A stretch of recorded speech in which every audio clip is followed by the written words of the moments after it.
हाँ बच्चों, आज हम लोग सीखेंगे संख्या पद्धति। हिंदी माध्यम के क्लास 9th के बच्चों के लिए गोल्डन चांस है कि आप आनंद लें। और लाइन टू लाइन एनसीईआरटी को मैं डिस्कस करने वाला हूँ। संख्या पद्धति में सबसे पहले संख्या रेखा की बात की गई है। संख्या रेखा क्या होता है?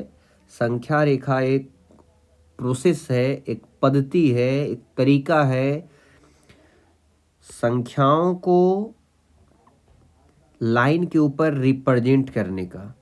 जैसे लाइन ये है तो इस लाइन पे पहले आप जीरो को लिखे। जीरो के राइट साइड पॉजिटिव को लिखा जाता है बाबू, जीरो के राइट पॉजिटिव को लिखा जाता है, ऐसे एंड सो ऑन लिखते चलिएगा। और जीरो के लेफ्ट निगेटिव को लिखा जाता है। ये एक तरीका है संख्याओं को लाइन के ऊपर रिप्रेजेंट करने का, और इस तरीका को नाम दिया गया है नंबर लाइन या संख्या रेखा, और इस प्रोसेस का नाम है संख्या पद्धति। उम्मीद है समझ में आया होगा। संख्या रेखा, रेखा पे संख्या को निरूपित करना संख्या रेखा कहलाता है। इस प्रोसेस को, इस पद्धति को संख्या पद्धति कहते हैं। उसके बाद जो सबसे पहली संख्या पद्धति आई उसका नाम है प्राकृत संख्या। क्या नाम है? प्राकृत संख्या। प्राकृत संख्या का मतलब होता है कि अगर आप संख्याओं को 1 2 3 4 5 से काउंट करना शुरू करते हैं, गिनना शुरू करते हैं, तो उसको बोलते हैं संख्या, प्राकृत संख्या। क्या बोलते हैं उसे? प्राकृत संख्या।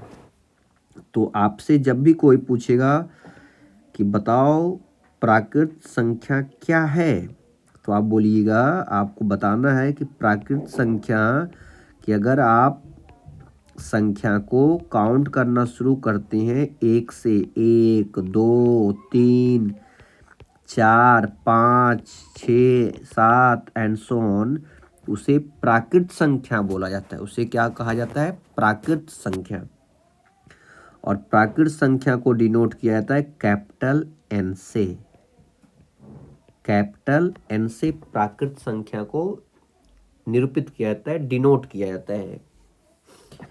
प्राकृत संख्या के बाद आती है पूर्ण संख्या। पूर्ण संख्या क्या है? अगर आप काउंटिंग 0 से प्रारंभ करते हो तो उसे बोलते हैं पूर्ण संख्या। क्या बोलते हैं उसे?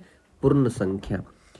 पूर्ण संख्या का मतलब होता है, पूर्ण संख्या कि अगर आप काउंटिंग को 0 से प्रारंभ करते हैं तो उसे कहते हैं पूर्ण संख्या। 0 1 2 3 4 5 एंड सो ऑन, वो होता है पूर्ण संख्या। पूर्ण संख्या को डिनोट किया जाता है कैपिटल डब्ल्यू। कैपिटल डब्ल्यू पूर्ण संख्या। अच्छा,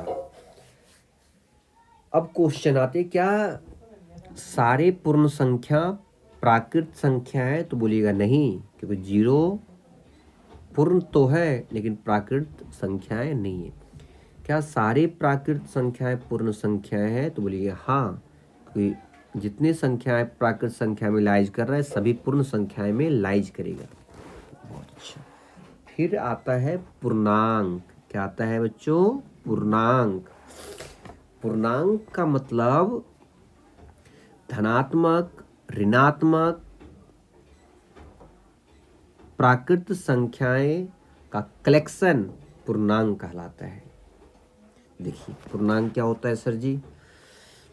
तो पूर्णांक का मतलब होता है, पूर्णांक, पूर्णांक का मतलब होता है बाबू कि धनात्मक, तो पहले आप स्टार्ट किए 0 से। 0 ना इधर पॉजिटिव, ना तो धनात्मक है ना ही ऋणात्मक है। 0 1 2 3 धनात्मक की ओर चलिएगा अप टू इन्फिनिटी तक, और ऐसे ही चलिएगा ऋणात्मक की ओर, -1 -2 -3 एंड सो ऑन। और इन संख्याओं का कलेक्शन, धनात्मक और ऋणात्मक संख्याओं का कलेक्शन पूर्णांक कहलाता है। क्या कहलाता है? पूर्णांक कहलाता है।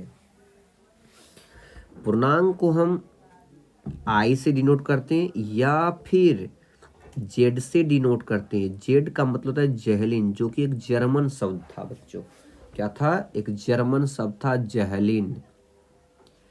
जहलिन का मतलब होता है गिनना, जिसका मतलब होता है गिनना।